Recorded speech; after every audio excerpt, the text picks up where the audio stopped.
Eksekusi rumah mewah di Komplek Permata Hijau 2 Kebayoran Lama, Jakarta Selatan berlangsung ricuh pada Selasa 11 Februari 2025. Pemilik rumah Miswarini Ismail menolak eksekusi karena menganggap proses hukum masih berjalan di Pengadilan Negeri Jakarta Selatan. Jurusita Pengadilan Negeri Jakarta Selatan dengan pengawalan ketat aparat kepolisian dan TNI tiba di lokasi sekitar pukul 10 pagi waktu Indonesia bagian Barat untuk melakukan penyitaan sebagai bagian dari proses hukum. Hari ini pihak kepolisian yang melakukan eksekusi dan pengerusakan terhadap objek dan rumah orang. Kasus ini bermula dari kredit macet yang dialami Miswarini Ismail, seorang pedagang UMKM di Pasar Tanah Abang. Ia memiliki utang pokok sebesar 4,5 miliar rupiah sejak 2020. Namun, bunganya membengkak jadi lebih dari 8 miliar rupiah. Masalah ini bermula dari dampak pandemi COVID-19 yang menghambat usahanya. Pihak pemilik rumah menegaskan bahwa kasus ini belum ikrah karena masih dalam proses di Pengadilan Negeri Jakarta Selatan. Namun, PN Jaksel tetap mengeluarkan surat perintah eksekusi pada 20 Januari 2025 untuk penyitaan rumah sebagai agunan. Pengacara pemilik rumah menilai eksekusi ini cacat hukum karena tidak sesuai prosedur. Perbuatan melawan hukum yang dilakukan oleh OCBC ya. Nah, ini udah kami lakukan gugatan ke pengadilan. Sekarang proses bersidang tahap mediasi. Nah, insya Allah tanggal 18 dan hari Kamis ini sidang kedua. Para pihak hadir. Jadi pihak yang memohon ini hadir. Nah, itu bisa ditafsirkan sendiri ya. Dari dalam gugatan itu para pihak hadir. Oleh karena itu apalagi proses eksekusi ini. Tunggu aja putusan pengadilan.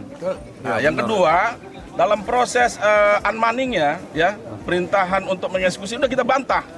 Karena menurut kita itu cacat hukum. Karena hak klien kami ini dikangkangi oleh pihak OCBC. Nah, itu pun klien kami ini beritikat baik. Udah berupaya menyelesaikan ini di luar pengadilan. Dengan cara ya kami berbuat surat meminta untuk pelunasan. Pelunasan. Agak kuat bang. Ya kita udah meminta pelunasan. Klien kami udah bawa uang kemarin. Berapa tapi uangnya bang? Di bawah 4 miliar. Ya, Di 4.500. 4,5. Saya yang bawa. Utangnya 3,5. Nah, kita malah ditolak dengan tidak baik. Kurang apa lagi itikat baik dari klien kami? Ah, itu tambahannya. Oleh karena itu kami berharap ya hormatilah hak hukum klien kami. Tunggu proses pengadilan, putus, terserah nanti putusannya apa.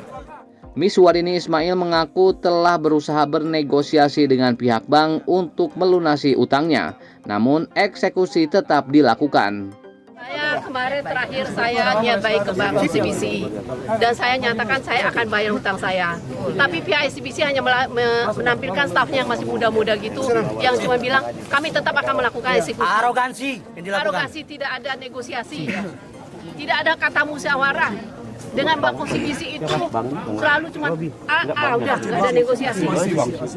Saya berkali-kali datang ke situ selalu dikasih. Udah ada niatan baik. Sudah disampaikan oleh Uang udah dibawa. Uang sudah dibawa. Nggak ada alasan. Pengacara juga tidak tahu. Tidak membalas surat dari pengacara kami. Pengacara kami sudah mengajukan surat bahwa ini klien kami akan membayar, tidak dibalas suratnya. Ini dia. Apa yang ingin disampaikan oleh Presiden Prabowo? Oke. Keadilan bu.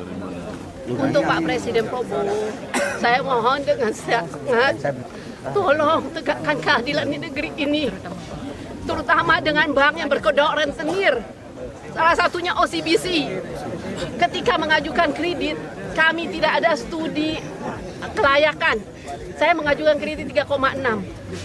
Malah mereka tambah jadi 4,6. Padahal dengan 3,6 itu mereka tidak ngecek pembukuan kami. Akhirnya jadi totalnya semua 4,6.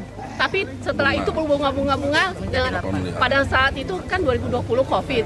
Akhirnya sekarang tagihannya menjadi 8, something.